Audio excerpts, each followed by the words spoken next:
All right, credit card use. So we've been through all of our setup. We know how to use the system. An employee that wants to import a credit card or input a credit card order is going to do a few things.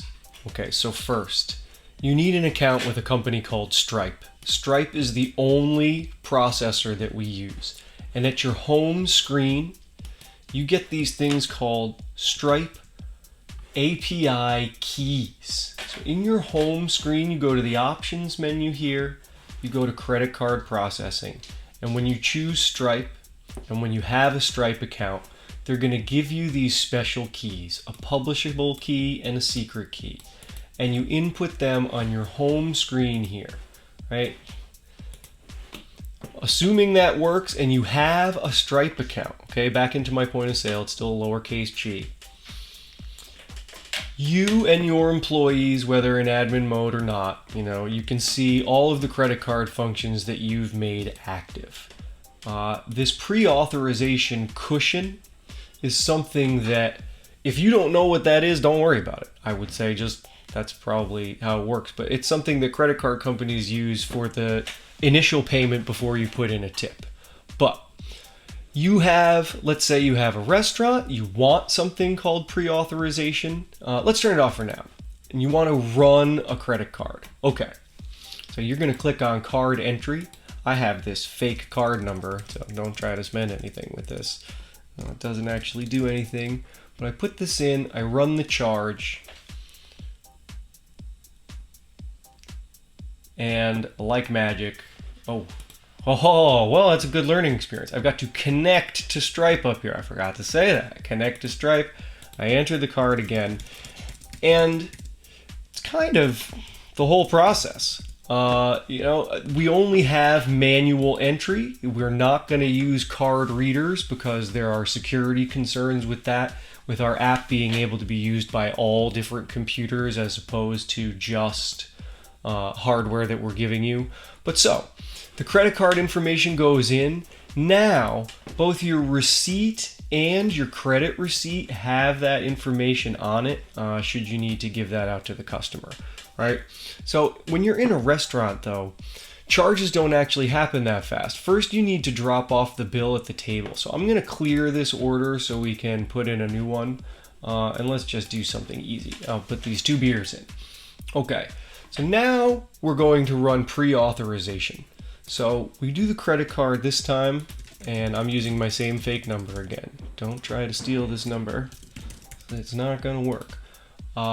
And this is going to give us a 2-step process, right? Now, first it's just going to say, oh, geez, I forgot to click the button again.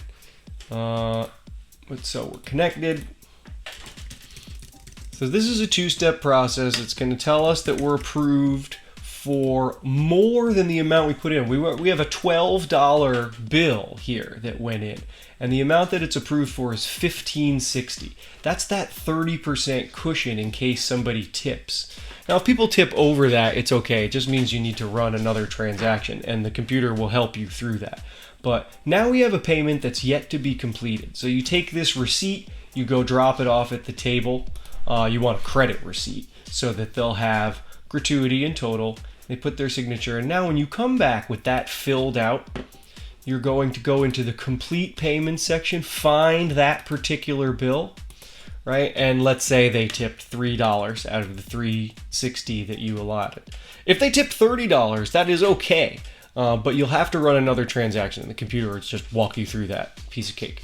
But so we complete the payment with the $3 tip, captured successfully. Asks you if you want to generate a final receipt. This is the only one that comes automatically like that.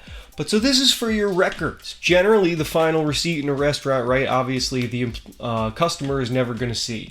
So you download this. All the information that's in the receipt is searchable. So once you've downloaded and saved that receipt, you really have a pretty good record of what has happened.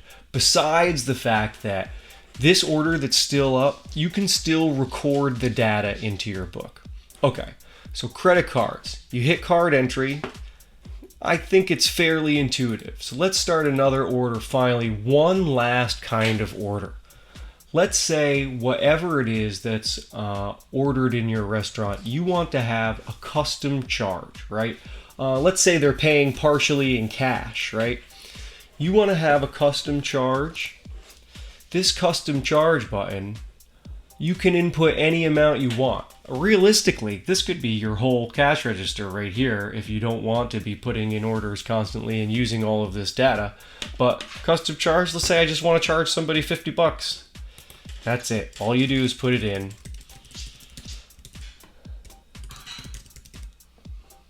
I'm going to pre-authorize this card. Oh, I forgot to turn the payment thing on. Well, it's going to reject me because I forgot to connect at the top here again. But you understand that that process has worked, right? And at least the machine is keeping us honest. You always need to reconnect to your processor so that you're not just connected all day, because data flows and it can be a security problem. So it disconnects when you're not using it. Okay. Credit cards. So those are all of the custom credit cards. Those are all the credit card use generally with your receipts. All right, great. And that does it for the point of sale system.